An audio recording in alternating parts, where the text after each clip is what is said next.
మహేష్ అనే అమ్ముడుపోయిన తన యజమాని కోసం 4 గోడల మధ్యలో గత వారం నుంచి వాళ్ళ స్క్రిప్ట్ చదువుతూ పవన్ కళ్యాణ్ గారిని ఇప్పటి వరకు పవన్ కళ్యాణ్ గారి పార్టీలో ఎదిగి ఆయన ఆశీస్సులతో ఎదిగి ఇవాళ తల్లి పాలు తాగి ఆ తల్లి రొమ్మునే గుద్దేటువంటి స్థాయికి దిగజారిపోయిన పోతిన వెంకట మహేష్, నువ్వు బాగా గుర్తుపెట్టుకో. నిన్ను ఆ స్థాయికి తేవటానికి, ఆ స్థాయి కోసం నువ్వు పడిన తాపత్రయం, ఎన్నిసార్లు కాళ్ళకి పవన్ కళ్యాణ్ గారి కాళ్ళకి పొర్లి దండాలు పెట్టావు, ఎంతమందిని పార్టీలో అనగదొక్కావు. నువ్వు కోట్లు ఖర్చు పెట్టానని చెప్తున్నావు. నువ్వు ఏ కోట్లు ఖర్చు పెట్టావో పశ్చిమ నియోజకవర్గంలో ఉన్నటువంటి ప్రతి జన సైనికుడికి, ప్రతి ఒక్కడికి తెలుసు.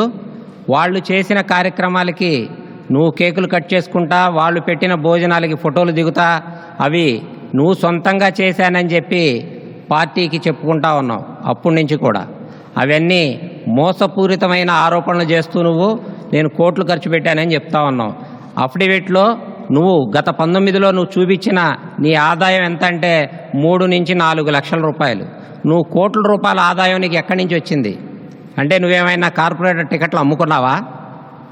అలాగే గౌతమ్ రెడ్డి గారికి సంబంధించిన స్థలం వివాదంలో నువ్వు తలదూర్చి పాపం ఆ పేద బ్రాహ్మణుడు పవన్ కళ్యాణ్ గారికి ఆ వేదన చెప్పుకుంటానికి వస్తే కూడా అతన్ని బెదిరించి పంపించేసి గౌతమ్ రెడ్డి గారితో ఆ ఆస్తిలో ఆక్రమించిన స్థలం తాలూకా దాంట్లో వాటాలు పంచుకున్న పరిస్థితి.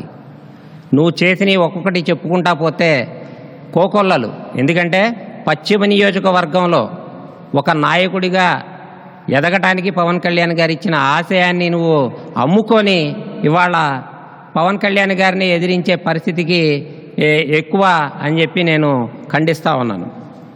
అలాగే విజయవాడ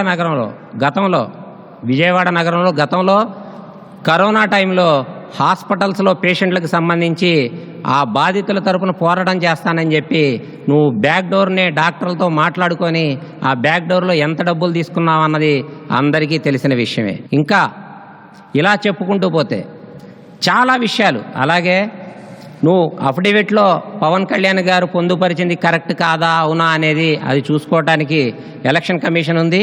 ఎలక్షన్ కమిషన్ ద్వారా వాళ్ళు ఏదైనా ఉంటే దానికి సమాధానం చెప్తారు. నువ్వు దానికి అడగడానికి నీకు ఎటువంటి హక్కు ఉంది? నీకు ఏ ఆధారాలు ఉన్నాయి? అలాగే నువ్వు మేము అందరం కలిసి 3 సింహాల దొంగతనం జరిగిందన్న దాని మీద పెద్ద ఉద్యమం చేశాం.